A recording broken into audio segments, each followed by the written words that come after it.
Stéphane Manigold n'est pas seulement un chef d'entreprise récompensé par plusieurs étoiles Michelin, mais c'est aussi un influenceur médiatique puisqu'il apparaît régulièrement dans plusieurs médias comme les Grandes Gueules sur RMC ou dans le Figaro où il a rédigé cette tribune: La restauration n'a pas besoin d'immigration. Où est-ce qu'on va aller avec cette vidéo? Je voudrais qu'on traite du problème du recrutement en restauration qui est une thématique aujourd'hui centrale. Il faut également qu'on dise les termes sur le recrutement de travailleurs immigrés, présenté comme la seule solution, mais qui en fait arrange bien le patronat de la restauration. En témoigne notamment le commentaire d'un abonné que j'avais eu sur l'une de mes vidéos, où il me dit notamment que comment on peut améliorer l'attractivité du personnel en restauration. C'est simple, l'UMI préconise la facilité de travailler des sans-papiers. Je ne savais pas que l'UMI avait cette position-là. Je vous rappelle que Stéphane Manigold est président de la branche restauration UMI en Ile-de-France et que donc, visiblement, il est encore une fois en désaccord complet avec son propre syndicat. C'est un débat philosophique et politique. La solidarité, d'accord, mais à quel prix? Et arrêtons de présenter les cotisations sociales comme un bienfait. Je vais dire les termes. Vous êtes sur la chaîne du Cookerman. Installez-vous confortablement. On va maintenant laisser Stéphane Manigold éclaircir son propos sur la tribune qu'il a rédigée dans le Figaro en écoutant cette intervention qu'il a faite juste après dans cette émission. Et parce que si tu veux, j'en ai assez d'entendre les discours bien pensants qui ne traitent jamais les solutions. Moi, je suis un chef d'entreprise, je ne suis pas un homme politique, je suis là pour faire des constats. Et le constat, il est assez cinglant. Je rappelle, petit 1, que l'assurance chômage, seules les entreprises les cotisent. Les salariés, depuis 2019, ne payent plus cette assurance. Et donc, c'est pas parce que, et quand bien même c'était le cas, c'est pas parce que tu as une assurance automobile qu'avec ta voiture, tu vas te prendre un arbre sous prétexte que tu es assuré. Un parachute social, il est là pour aider. Et aujourd'hui, eh bien, tu as une France, des petits patrons qui n'en peuvent plus, des patrons qui n'en peuvent plus, des salariés qui n'en peuvent plus de porter un système à bout de bras. Et je voulais mettre les pieds dans le plat, les chiffres que Olivier citait tout à l'heure, ce sont ni plus ni moins les chiffres disponibles sur le site de France Travail. Rendez-vous compte, les amis, quand vous avez plus de 45 000 cuisiniers et plus de 45 000 serveurs qui sont financés par la solidarité nationale et qui ne reprennent pas le chemin du travail, alors ça a le don, moi, de m'ulcérer, et j'ai voulu mettre les pieds dans le plat. Alors, tu as raison, Alain. Oui. Elle buzz énormément, cette tribune du Figaro, puisque j'ai eu énormément d'élus politiques, de représentants de la société civile qui m'ont écrit en disant enfin un discours qui n'est pas démago, enfin on nous dit la vérité. Justement, parce que tu parles du point de vue national, mais tu prends des exemples précis. Par exemple, oui. Agen, où tu dis Agen qu'on arrête de dire qu'on manque de bras, parce qu'en reprenant simplement les chiffres de France Travail, on a des cuisiniers et on a des serveurs qui sont immédiatement disponibles. Mais tout à fait. Et je vais même aller plus loin.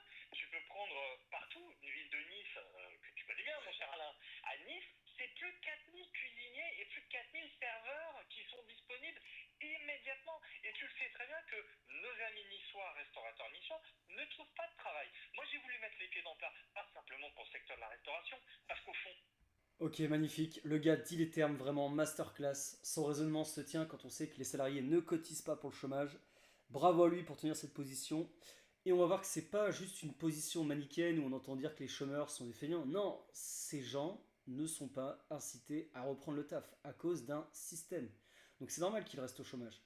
Où est la logique d'inciter les gens à ne pas travailler quand le secteur a besoin de main-d'œuvre? Un problème qui concerne les secteurs. Et j'ai eu énormément de messages de chefs d'entreprise. Tu es en train de dire que les métiers en tension ne sont pas des métiers en tension, en fait, factuellement. C'est-à-dire que les gens sont disponibles, sauf qu'ils ne travaillent pas. Mais comment tu peux les obliger à retourner travailler? Olivier, quand tu es un secteur en tension, quel est l'intérêt de protéger pendant presque 24 mois, 18 mois pour ceux qui ont fait des ruptures conventionnelles, quand sur le même trottoir tu trouves du travail, tu n'as même pas besoin de traverser la rue pour trouver du boulot. Donc c'est parfaitement insupportable que la solidarité. Moi je tiens à la solidarité, vous savez les amis, moi, je suis un enfant du fil de la solidarité. Oui, parce qu'on rappelle, hein, Stéphane Manigold, il a vécu en foyer durant son enfance. Donc c'est pas juste un bête et méchant qui est contre l'aide sociale. Il vient de ça. Je n'accepte pas que cet argent soit dilapidé et que demain on prenne des mesures radicales parce que le jour où les mesures sont prises, eh bien ceux qui vont vraiment morfler, c'est ceux qui en ont besoin. Un parachute, il est là pour aider quand tu as un accident dans la vie. Pas quand tu as choisi de rester à la maison et de travailler au black. Les termes ont été dit, vraiment bravo à Stéphane Manigold.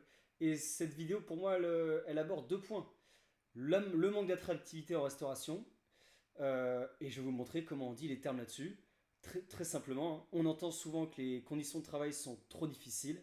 Eh bien, si les conditions de travail de ton restaurant sont trop difficiles, tu vas dans un autre restaurant. C'est ce que j'expliquais justement à la personne qui avait commenté sous cette vidéo. Je lui disais que les salariés ne sont pas représentés dans la restauration, mais le meilleur syndicat qu'il te reste, si un resto ne respecte pas tes droits, c'est toi-même. Tu fais jouer la concurrence et tu vas ailleurs. Il faut arrêter de penser que les restaurateurs vont tous proposer des conditions de travail dégueulasses si tu t'en vas. Au contraire, les restaurants ont compris que c'est en proposant des conditions de travail décentes qu'ils trouveront la main-d'œuvre. C'est aussi un marché. Voilà, si un resto propose des bonnes conditions de travail, les gens iront travailler dans ce resto et n'iront pas travailler dans les restos où tu travailles sans aération, sans extraction de l'air, avec des rats, avec des cafards, etc. Ensuite, si les salaires sont trop bas, les salaires ils augmenteront quand le coût du travail diminuera. Je vais aller plus loin que ça, supprimons les cotisations patronales qui sont des taxes déguisées et qu'on nous présente comme des cotisations. Cet argent, ni le salarié, ni l'employeur ne le reverra. Cette histoire de faire appel aux immigrés pour travailler, ça c'est l'argument qui arrange les patrons parce que je le sais, je l'ai observé, c'est un super moyen pour eux de sous-payer leurs salariés.